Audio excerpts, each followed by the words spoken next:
काय झालं पुढे हो? मग काही नाही, मग एक दिवस मीच विचारलं तिला काय? 2-3 महिन्यात. कायमचा डब्बा देशील कायमचा का? डबा देशील का? तुम्ही प्रपोज केलं डायरेक्ट? हो. तुम्हाला अंदाज आला होता हे कधी ना कधी प्रपोज करणार आहे? हो. कशामुळे हो?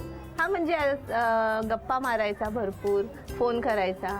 तुम्हाला हो. सतत? सतत नाही करायचा पण. मग काय यांचं म्हणणं होतं? मी बोलले आई पप्पा हो बोलले तर मी करेन. डबा खाताना विचारलं होतं का आई पप्पांना डबा नाही तर खाताना? ॲज अ फ्रेंड म्हणून विचारलं ना. पण मग आई पप्पांना न सांगता विचारण्याच्या आधी नाही मी त्याला बोलली की तू आधी आईशी बोल. मग त्यांनी माझ्या आईशी बोलला तो फोनवर की मला तुमची ऐश्वर्या पसंत आहे. तर माझ्या आईंनी म्हणजे फोनवरच बोला. म्हटलं त्यांनी जर परमिशन दिली तर मग मी रेडी आहे करायला. तुमच्या घरी माहिती होतं? माझ्या घरी मी नंतर सांगितलं, काही प्रॉब्लेम नव्हता माझ्या घरी. हां. ते बोलले ठीक आहे, बघ काय तुला करायचं, पुढे तुझ्यावर आहे. पण मग हे घरी कळल्यानंतर तुमच्या दोघांच्याही घरून लगेच होकार झाला? हा नाही, थोडा होतं मागे पुढे याच्या घरी, पण नंतर लगेच होकार झाला, असं काही प्रॉब्लेम नव्हता. हो ना? हां. थोडा वेळ गेला. हा म्हणजे आता इंटरकास्ट आणि इंटरकास्ट म्हणजे हे मराठा आणि मग मी एकुलती एक, मग पप्पांच्या असतं ओळख नाही काय नाही आणि जरा लांब होतं ना, जरा मुंबईत लांब यायचं. आपल्याला माहिती पाहिजे मुलाबद्दल वगैरे बरोबर, असं. मग ते थोडंसं विचार केला. अरे बाई असतं ना की बाबा हा मग तर सगळी नाही, मग मी चौकशी. तर आईला सांगितलेलंच होतं माझ्या. हां. आणि मग नंतर मग माझी आई आता जाऊन 8 वर्ष झाली. माझी आई नाही तर आई आजारी असताना म्हणजे ह्यांनी विचारलेलंच होतं. माझ्या आईची इच्छा होती की ह्याच्याच बरोबर लग्न करावं. अच्छा, तुमच्या आईकडनं मान्यता होती? हा आईकडनं पण आणि पप्पांकडनं पण असं काही हे नव्हतं. नव्हतं, पण पण फक्त काळजी. पुढे जाऊन व्यवस्थित व्हायला पाहिजे. काळजी होती. हां. बरं तुम्ही यांना का होकार दिला हो? होकार म्हणजे मला त्याचा स्वभाव आवडायचा. काय काय कसा आधी होता? म्हणजे माहित ना. हा काय स्वभाव म्हणजे काय? आधी आवडायचं.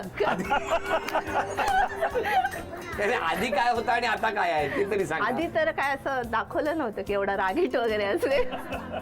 हो? हो. आणि नंतर लग्न झाल्यानंतर कळालं की हा सारखा शॉर्ट टेम्पर आहे. थोड्या गोष्टीवरनं चिडत असतो. हे लग्नानंतर कळलं? हा ते डबा खाताना नाही कळलं? नाही कारण का थोडाच वेळ असायचा ना त्यावेळेस काय कळतो. का हो असं स्वतःत बदल केला? नाही, असं काय नाही, थोडा राग येतो पण तेवढ्या पुरता असतो, नंतर हा लगेच तेवढा पुरता असतो. म्हणजे असा राग धरून नाही ठेवत. मनात आला नाही तर एक ठेवत. 5-10 मिनिटं त्याच्यावर. बरं लग्नानंतर यांच्यात जसं यांनी सांगितलं की तुमचं चिडणं हे माझ्या निदर्शनास जास्त आलं म्हणजे यांच्या, तसं तुमच्या निदर्शनास लग्नानंतर यांच्यातले कुठले गुण आले?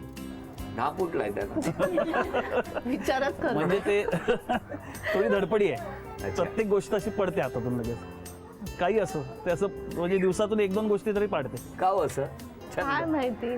छंद असतो काही जणांचा, तसं आहे का? छंद नाही पण जेवताना पाणी सांड किंवा असं काही पण पडतो. म्हणजे आता डब्बा काढायला गेली डब्बा पडतो असं काहीतरी होतच म्हणजे आपोआपच होतं. आज सकाळपासून काय झालं नाही ना? तुम्हाला एक गोष्ट सांगू का, काय गेल्या ना? महिन्यात हा. 2 चष्मे तोडले तिने. एकाच महिन्यात 2, 15 दिवसामध्ये. 15 दिवस. म्हणजे कसं काय हो, हे कशामुळे? अहो मुलीला झोपायला गेली, चष्मा काढला ना असंच ठेवला. मग तो असंच ना त्याच्यावर पाय ठेवला, तुटला. दुसऱ्यांदा ती रडत होती म्हणून तो रिमलेस होता तर ती खेचायला गेली, मी बाजूला ठेवला आणि असं घेतलं तर बसली त्याच्यावर. मग क्या बात आहे. सफरचंदाचे काप नीट परतल्यानंतर त्यामध्ये दालचिनी पूड आणि मध घालून पुन्हा नीट परतून घ्यावं. बटर लावलेल्या ब्रेडवर सफरचंदाचे तुकडे, बदामाचे तुकडे, टुटी फ्रुटी, डार्क चॉकलेट आणि मीठ घालून दुसरा ब्रेडचा तुकडा त्यावर ठेवून वरच्या बाजूला बटर लावून घ्यावं. एका बाउलमध्ये स्ट्रॉबेरी सिरप आणि क्रीम घालून सॉस तयार करून घ्यावा. तयार सँडविच पॅन मध्ये बटरवर ग्रिल करून घ्यावं आणि स्ट्रॉबेरी सॉस बरोबर सर्व्ह करावं.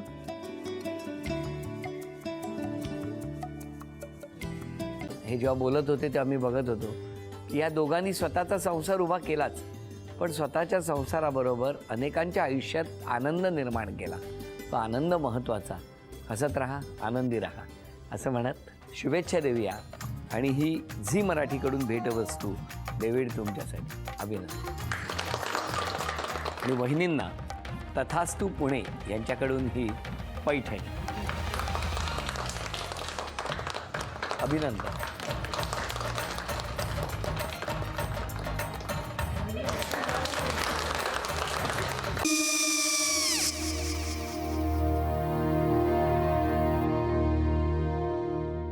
काय हो? हा काय झालं? काय झालं काय? आले, मी निकाल लावून आली. हो पण तिची आईच काय बोलली? तिला वाटलं का सगळ्या निशाने आपल्या चुका कबूल केल्या का? आई, मी चांगलं सुनावून आली आहे.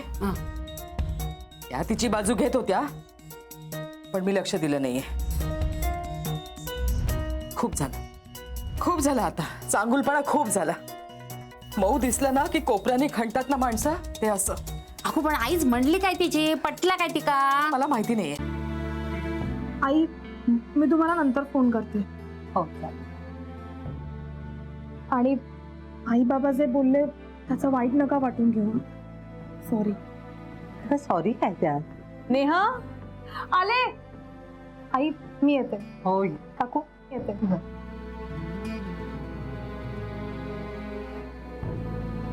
सावकाश जाग. हो हो. मग काय काकू, कधी उडवता लग्नाचा बार? बघूया.